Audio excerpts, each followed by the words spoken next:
कधी आणि कोणाशी लग्न होणार आणि तुमचं सासर कसं असणार याविषयी विस्तृत माहिती तुमच्या जन्मपत्रिकेमध्ये दिलेली असते।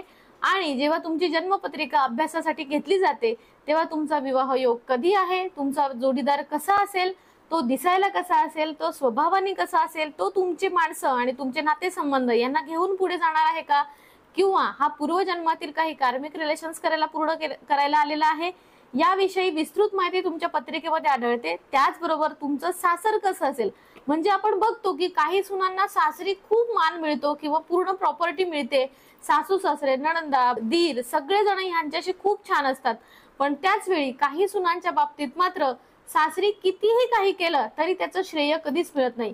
अर्थात याचा थेट संदर्भ तुमच्या जन्मपत्रिकेशी आहे। हीच गोष्ट पुरुषांच्या बाबतीमध्ये सुद्धा होते।